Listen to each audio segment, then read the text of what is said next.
The Watsons Go to Birmingham, 1963. Chapter 7. Every Chihuahua in America lines up to take a bite out of Byron. I was sitting at the kitchen table doing homework and watching Mama make dinner when Byron came in through the back door. He was surprised we were there because as soon as he saw us, he turned around and tried to walk right back out. Both me and Mama smelled a rat.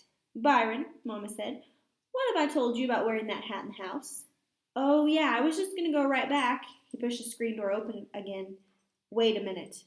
Byron was trapped in the doorway with his right foot in and his left foot out. "Come here." Mama put down the knife she'd been peeling potatoes with and wiped her hands on a dish towel. Byron's inside foot joined his outside one in trying to get away. I'll be back in a minute. They're waiting for me down at—" "Byron Watson, you take off that hat and get over here right this minute." It was "here" instead of "here."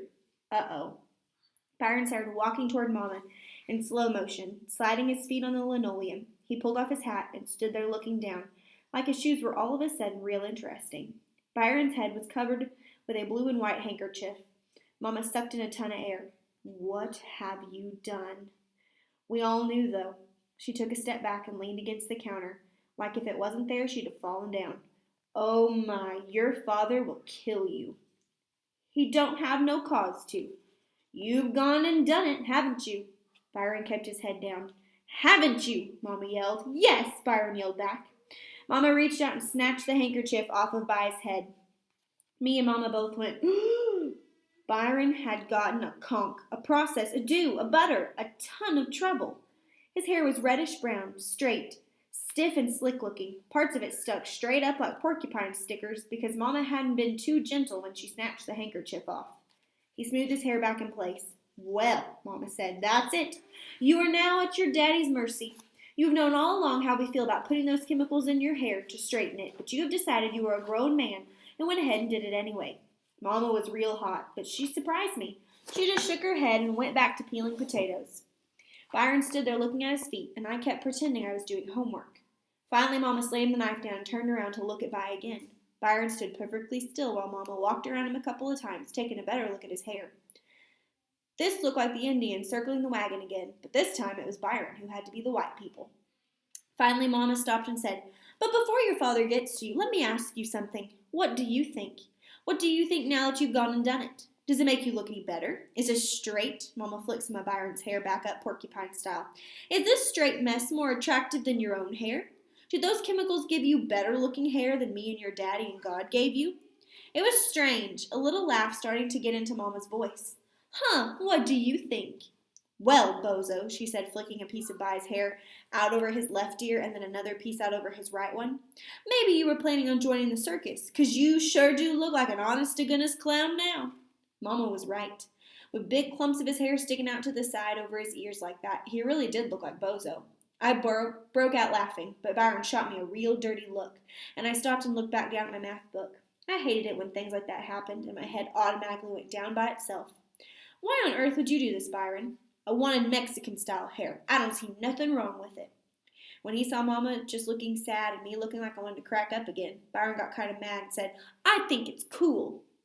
"Well, Daddy Cool, you enjoy your Mexican-style hair while you can, 'cause I'm sure when your daddy gets through with you, you won't be enjoying too much of anything, and cool is the one thing you won't be feeling. You just slide your cool self right on up those stairs to your bedroom and wait for him, Daddy-O." Byron clomped up the stairs. I told Joey about what happened as soon as our next-door neighbor, Mrs. Davidson, brought her home from Sunday school. Me and Joey went up to see Byron. Byron was sitting on the top bunk with his feet dangling over the side and his hands covering his face. I love times like this when Byron was really about to get it and couldn't pay me back for teasing him. I started in on him as soon as me and Joey got into the room. "Death row prisoner number 541, you have a visitor." "Please make this a short visit, ma'am. The priest will be here any minute to give the prisoner his last meal and his last cigarette." "Oops, I forgot. No cigarettes for you, 541. You've been banned from ever looking at matches, remember?" Byron was feeling very sad. He didn't say anything to me, and he didn't even give me a dirty look, and that made me a lot braver. When she saw his hair, Joetta's eyes got real big, and her voice got all choky.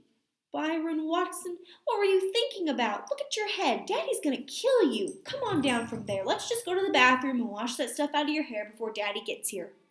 Byron raised his slick down head from his hands. "Go away, Joey."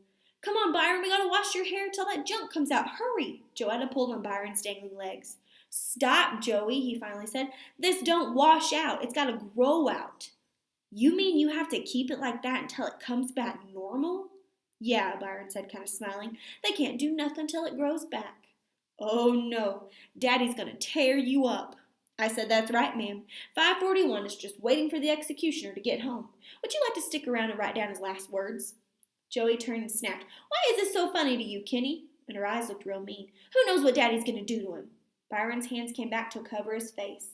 I said to Joey, Why are you yelling at me? It wasn't me who went and got a butter, and no one forced him to do it either. It makes me sick the way she's always protecting Byron. She turned back to him. Who did this to you, By?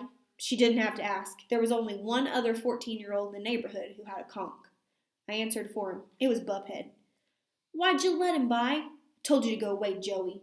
No, Byron, why'd you let him do this? 'Cause I wanted to, that's why. But didn't you know Mommy and Daddy would find out? Shoot, you think I care what them squares say? I said, and there you have it, ma'am, the reason 541 must die. He won't confess his guilt. Byron looked at me for the first time, and I started easing toward the door. He said, You think I don't know what you're doing, punk? You think I don't know that you're loving all this mess? But I've been expecting this. This was just like that show I seen about wolves. They said that the top dog wolf is always getting challenged by jive little wolves. They said the top dog wolf can't show no weakness at all, that if he do, he gets hurt or something. If he steps on a broke bottle and starts limping or something, all the other little jive wolves in the pack start trying to overthrow him. That's what's happening right now. You think I'm hurt, and you and every other punk chihuahua in America is climbing out of the woodwork to try and get a bite out of me. Let me tell you something. And we all heard the squeal of a car's brakes outside. Joey and I ran to the bedroom window and looked out onto the street. The brown bomber had just parked in front of the house, and Joey started blubbering. Byron's legs dangled faster and faster. Dad got out of the brown bomber. I pretended I was holding a bugle and started playing that Day Is Done song they play at funerals.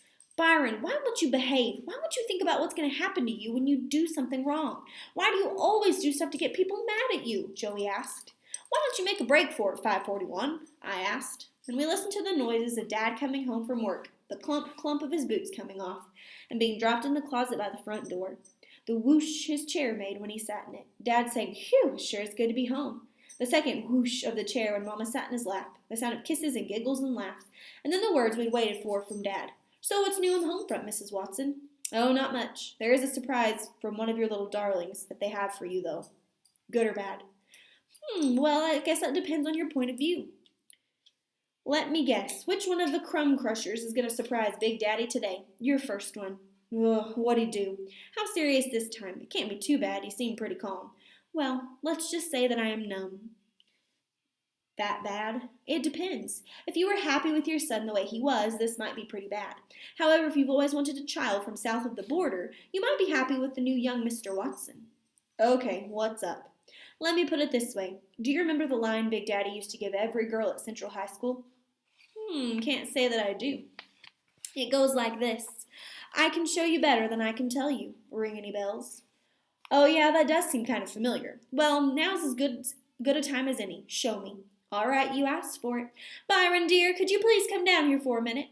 Mama didn't even raise her voice. She knew we'd been listening to everything they were saying.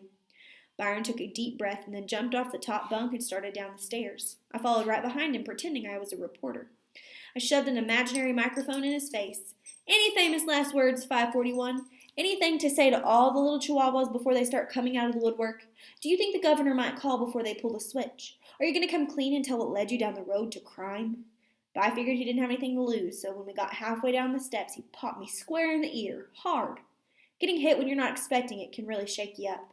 My legs started wobbling like my knees were made of jello. My eyes started leaking water. My nose started running.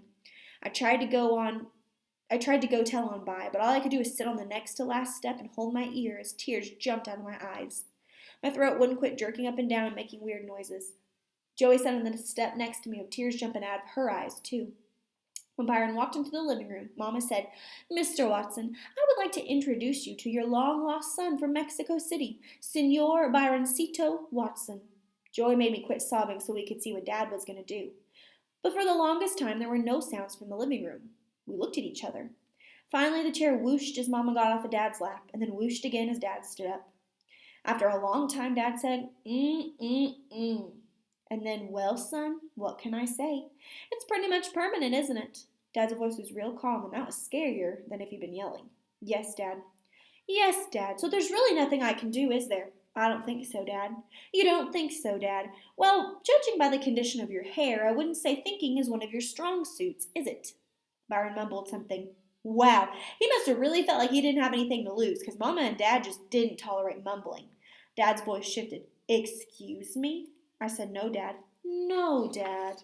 Joey started boo-hooing again. Whenever Dad repeated everything you said like this was some real big trouble. Whenever Dad started repeating everything you said like this, some real big trouble was about to follow. Maybe there is something that can be done about this after all. Suddenly, Dad and Byron were in the doorway leading upstairs. Dad looked surprised to see me and Joey sitting there, and he smiled at us. Hi, Kenneth. Hi, Pumpkin. Why are you two crying? I could just point at my ear, but Joey said, Oh, Daddy, please, what are you going to do? Don't worry, Joe. Everything's okay. You just wait down here. Dad and Byron disappeared into the bathroom, and the door locked behind them. Dad hadn't told me to wait downstairs, so I ran up and stood at the bathroom door, peeking through the keyhole. Someone stuffed some toilet paper in the hole, though, so I had to drop to the floor and peek under the door to see what was going on. From the way Dad and By's feet were standing, I could tell By was sitting on the toilet and Dad was standing at the sink. Dad was rumbling around in the medicine cabinet. I could hear By sniff a couple times, and then Dad started whistling that stupid song, Straighten Up and Fly Right. Dad's feet took 2 steps from the sink to the toilet, and Byron said, Aw, man, and I heard ch-ch sound, and the floor around their feet started being covered with stiff, reddish-brown Mexican-style hair. And Dad kept whistling and cutting. Ch-ch. Aw, man, hold your head still. I'd hate to take one of those ears off by mistake. Dad went on whistling. Ch-ch. Aw, man. Kenneth, what are you doing? Mama called me from downstairs. I ran from the door and got halfway down the steps before I said, Nothing, Mama. Come down here and do nothing. Yes, Mama.